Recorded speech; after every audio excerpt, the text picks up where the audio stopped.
Hello everyone, Peter's A32 back with another how to play. Today we're looking at how to play Scram, a little game by Bezier Games and Ted Alspach. And it is a game that's about critters versus campers where you and your camping friends are going to be trying to clear your campsite of critters so that you can have a smashing good time. And the game is traditionally played as 2 versus 2 or 3 versus 3, so 2 players or 6 players. However, there are variant rules for a 3-player game where it's 1 versus 2. I don't know if there's an option for 2 versus 3. I don't believe there is. But anyways, what you get in this game is 60 cards, and they come like this. There's different sets. There's 5 different sets of cards. I believe it is, or 6. There's what you get. It's 60 cards. I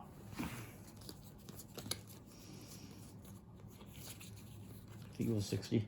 I apologize. 70 cards each. 5 of each number 1 through 13, plus 5 of these equal sides, which basically copy any other card. That's what that does. It's basically a 0, but it copies. So if I have this next to a 1, or I have a 1 along with this, it becomes a 1. All cards numbered 1 through 4 and this equals don't have any abilities. But 5 and up actually have actions. And this game is basically, it's another golf variant.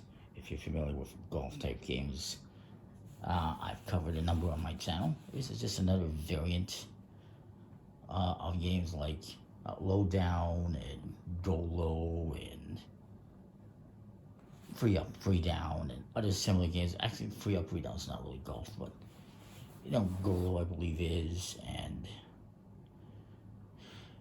yeah, Go Low, Low Down, and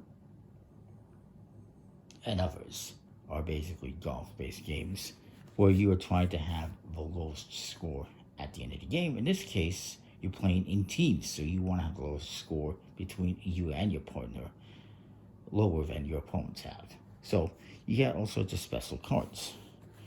The number 5, for instance, lets you view a card. So if you have a card face down, you can secretly look at it. The 6 lets you view 2 cards. So I'll show you closer so you can see them. The 7 lets you flip a card face up.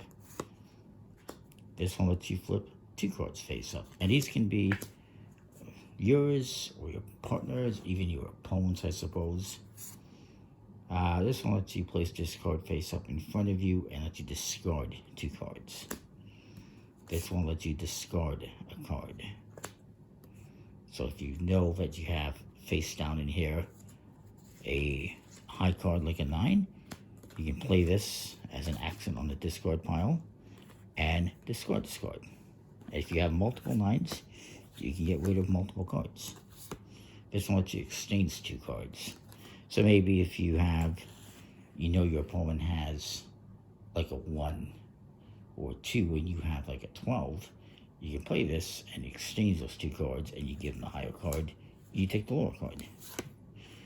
This one lets you view 2 cards and you can exchange them.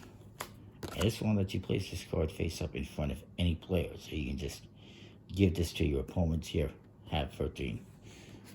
So I'm going to put these aside. You don't use this set if you're playing with 4 players. That's what we're going to be doing. And you shuffle up the cards, and you're going to deal them out.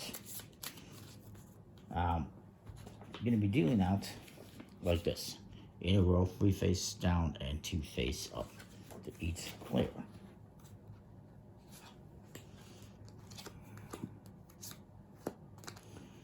I'll just do it like this.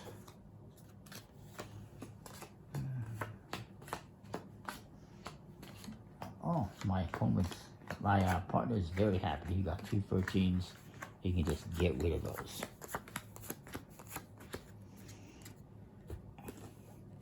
So you're going to have a draw pile in the middle, and there's going to be a discard pile.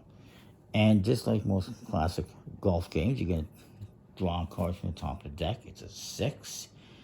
And you could discard this card or use it to replace any cards I won. you draw cards, very important. I'm going to draw a card. I'm going to keep it secret to myself, and I'm going to look at it. None of my opponents see this card. And I'm going to say, you know what?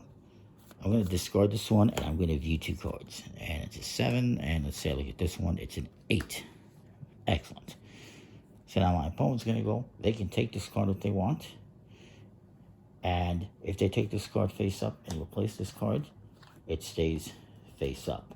However, if they were to draw this card and keep it secret to themselves, it's a 10. If they were to replace this card, it would stay face down. So you only turn this card face up whether you have an action that lets you turn it up, or if you draw from the discard pile and replace it.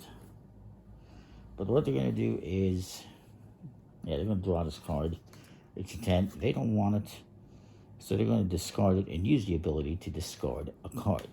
Now, if they knew they had another 10, they could, discard that as well. My partner's going to go. He draws a 7. It says flip a card face up. Instead, they're going to use this to replace these 2 13s. Now, again, if they felt that this was also a 13, if they knew this was a 13 or felt it was a 13, they can push this up and replace it as well. But if it's not a 13, then they lose, and they're going to keep all those cards. Additionally, if they know that this is a 13, that I have a 13, they could also try to get rid of my 13. It's not a 13. I don't even have a 13. But that's just kind of how that works. And again, discard these.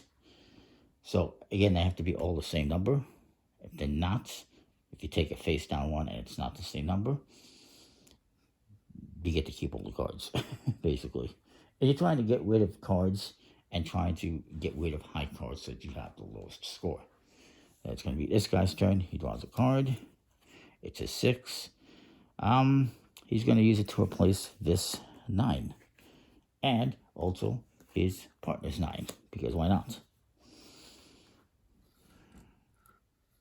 And so you're going to keep going around the table like this. Again, I'm going to draw a card. It's an equals. I'm going to use it to replace, let's say, this card, which happens to be a 7. Had I known that was a 7, I might have kept it to also get rid of this one. I didn't. But now I can use this. Next time it comes around to me, and I get a card. Oh, it's a 4. I'm going to use this as a 7 and this as a 7. And I didn't have any other 7s. And I reveal this, and it's an equals. That equals whatever this is. So I can get rid of both cards and replace it with a 4, which is going to be face down because it was a face down card. So eventually, once you and your partner or your opponents think they have the lowest score, they're going to yell out, Scram. And you're going to reveal all the cards. As something fell down. And equals basically count like a 0 at this stage. And whoever has the lowest score between the 2 teams is the winner. It's just like golf and looking at all the numbers. Yay, we won because my opponents have 3 12s and other high numbers. So yeah, that's the game of Scram. If you're familiar with other golf-based games that I've covered on the channel, you'll be pretty familiar with this. It's a little bit different because it's in teams, and you have some cards face up, some face down to start off with. Well, generally you have face up and face down cards to start off with. But in this case, it's only 5 cards, and you can get rid of multiple cards and whatnot. So yeah, it's a pretty interesting game. Decent quality cards. Linen Finis. Actually, is there a Linen Finis? Yeah, there's a Linen Finis of some kind on there. Yeah, pretty decent. It's a pretty nice game. Nice, kind of silly artwork. As the game, hopefully you like it, comment, like, subscribe, let me know what you think. We'll see you guys next more. Thanks for watching.